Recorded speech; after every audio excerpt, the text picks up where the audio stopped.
स्वागत है आप लोगों का इस वीडियो में।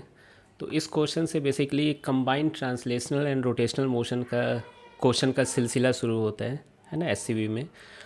तो कंबाइंड ट्रांसलेशनल और रोटेशनल मोशन, जिसको कभी कभी जनरल मोशन भी कहा जाता है, ठीक है। तो यहाँ रोटेशन भी हो रहा है और ट्रांसलेशन भी होगा, है ना, अब के क्वेश्चंस में। तो एक बार उसे रिवाइज कर लेना उस टॉपिक को, फिर है ना इस क्वेश्चंस को बनाना शुरू करना।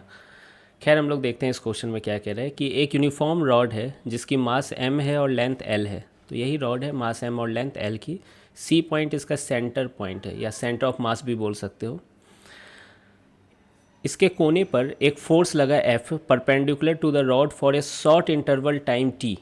ठीक है, तो यहाँ पर कोने पे एक फोर्स लगाया जा रहा है F, है ना, और छोटे टाइम इंटरवल के लिए लगाया जा रहा है। ये छोटा इंटरवल क्यों बोला जा रहा है? ताकि आप इम्पल्स के नज़रिए से इसे देख सको, ठीक है। और ये टाइम इंटरवल इतना छोटा है, नीचे में लिखा भी गया है कि टी इतना छोटा है, सो स्मॉल, कि ये रॉड है ना अपना डायरेक्शन भी नहीं चेंज कर रहा है जब तक कि वो फोर्स लगा है ना। तो फोर्स लगा मतलब ऐसे समझ लो कि तुम नहीं झटके से मारे फिर फोर्स हट गया, तो ऐसा कुछ हुआ है यहाँ पर। तो इसी को इम्पल्सिव फोर्स भी कहते हैं, है ना। तो मैं यहाँ इम्पल्स का सिंबल बनाया हूँ जे, ठीक है। और इम्पल्स होता है कितना, ये आप लोग जानते हो, F average into delta T होता है, याद आ रहा है, F average into delta T. यही चेंज इन मोमेंटम भी होता है। तो यहाँ एवरेज फोर्स क्या है, वही एफ है, और डेल्टा टी क्या है, टी है। तो इम्पल्स की वैल्यू हमें मालूम चल गई, एफ इंटू टी है, ठीक। तो पहला क्वेश्चन पूछा है, find the speed of the centre of मास। तो इस सेंटर ऑफ मास की स्पीड क्या होगी? अब खुद सोचो कि अगर एक रॉड रखी हुई है, उस पर एक झटका मारा जाए कोने पे, तो वो थोड़ा आगे भी जाएगी और घूमते हुए भी आगे जाएगी। तो इसलिए मैं सेंटर पे दो चीज़ माना, वीसीएम माना और ओमेगा से घूमता हुआ माना सेंटर ऑफ मास पे। आप ये फॉर्मूला जानते हो पुराने चैप्टर्स से, सेंटर ऑफ मास वाले चैप्टर में ही था। Impulse equal to change in momentum, तो J vector equal to P final minus P initial. J vector कितना हो गया, एफ इंटू टी हो गया, और जे कैप में ही है ना, जे वैक्टर भी जे कैप में ही है। तो फाइनल मोमेंटम भी तो जे कैप में ही लिया हूँ मैं, है ना, mass into velocity centre of मास की। और इनिशियल क्या थी, जीरो थी, इनिशियली वो रेस्ट पे था। तो यहाँ से आपको V C M equal to आ जा रहा है एफ टी बाई एम। तो यहाँ तक आई होप कि आपको समझ में आ रहा होगा। नेक्स्ट है, find angular speed of rod about the centre of मास। तो इस सेंटर ऑफ मास के अबाउट एंगुलर स्पीड क्या होगी, ठीक। तो अब यहाँ इस इम्पल्स की वजह से एंगुलर इम्पल्स लगेगा, ठीक है। इस इम्पल्स की वजह से एक एंगुलर इम्पल्स लगेगा। तो एंगुलर इम्पल्स का आपको फॉर्मूला पता होगा, R vector cross J vector equal to change in angular momentum, L final minus L initial, ठीक है। तो ये सब बेसिक फार्मूले हैं इस चैप्टर के, तो ये तो मालूम ही होना चाहिए।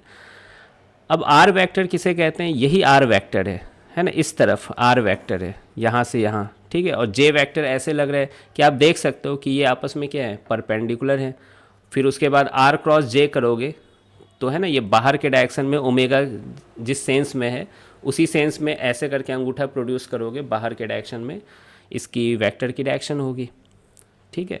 तो आर क्रॉस जे आप लोग क्या लिखोगे, आर जे साइन थीटा, और थीटा की वैल्यू कितनी है, 90 डिग्री। तो मैं लिख रहा हूँ, और आर की वैल्यू क्या है, ये L/2 है, ठीक है, ये L/2 है। तो मैं लिख रहा हूँ यहाँ पे आर जे साइन 90 डिग्री, ठीक है। और डायरेक्शन है ना इसी ओमेगा के सेंस में, इसलिए मैं वो डायरेक्शन लिख नहीं रहा हूँ। एल फाइनल क्या होगा, आई ओमेगा, है ना। और सेंटर के अबाउट लिखे हो तो आई सेंटर ऑफ मास का ही लिखोगे, आई सी एम ओमेगा। और सेंटर ऑफ मास की कितनी होती है, ml²/12 होती है, ठीक है, ओमेगा। और एल इनिशियल क्या थी, जीरो थी। तो यहाँ से आप सॉल्व कर लो इसको, बहुत बेसिक सॉल्यूशन है। क्या हो जाएगा, 2 से 12 कटेगा तो 6 हो जाएगा, और ओमेगा की वैल्यू हो जाएगी 6, उधर चला जाएगा तो 6 FT/ml। हाँ, एक L यहाँ से कट जा रहा था, सही है, 6 FT/ml। तो ये आ गया ओमेगा का वैल्यू। अब तीसरा चीज़ पूछा गया, मतलब इस क्वेश्चन में ना सारे फार्मूले का यूज करवाया जा रहा है बेसिकली, कि वो फार्मूले याद तो है कि नहीं। तो देखिए पूछा गया है कि find kinetic energy of the rod. तो अब देखिए, जब कोई combined translational and rotational motion होता है तो आपको सिखाया गया है कि kinetic energy rotational with respect to centre of mass plus kinetic energy translational लिखते हैं, ऐसे याद होगा। या फिर half I C M omega square plus half M V C M square. तो ये फॉर्मूला होता है। अब बस मैं वैल्यू पुट करने वाला हूँ ऊपर से। ICM की वैल्यू कितनी है, ml²/12, ओमेगा स्क्वायर, इसको स्क्वायर कर लीजिए तो 36 F²T²/m² आ जाएगा, प्लस हाफ m/VCM², m तो m है, VCM का स्क्वायर करोगे तो F²T²/m² हो जाएगा। फिर अब ये बेसिक सॉल्व करना है, एलसीएम लेना है, कुछ कुछ कट भी रहे हैं यहाँ पर। जैसे ये m से ये m² में से कट गया, L² से L² कट जा रहा है यहाँ पे, फिर 12 भी है ना, 36 को काट देगा 3 टाइम्स में। उसी तरह ये m यहाँ m² से कट जा रहा है। फाइनली आएगा क्या,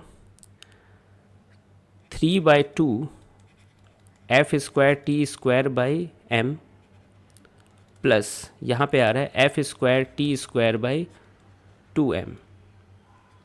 जब आप इसको सॉल्व करोगे तो सिंपल एलसीएम हो रहा है, तो 3 + 1 4 हो जाएगा और 4/2 2 हो जाएगा, तो 2F²T²/m ये फाइनल आंसर है।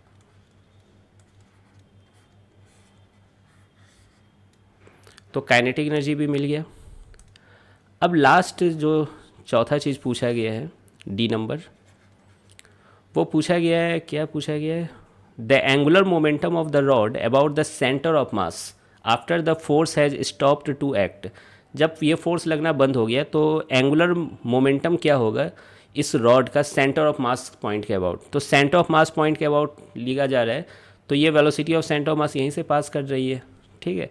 तो जो एंगुलर मोमेंटम होगा सेंटर ऑफ मास के अबाउट वो सिंपली I ओमेगा हो जाएगा, ICOM ओमेगा, ठीक है, क्योंकि सेंटर ऑफ मास के अबाउट तो ये प्योर रोटेशनल मोशन लग रहा है ना, फिर ये इसीलिए ICOM ओमेगा।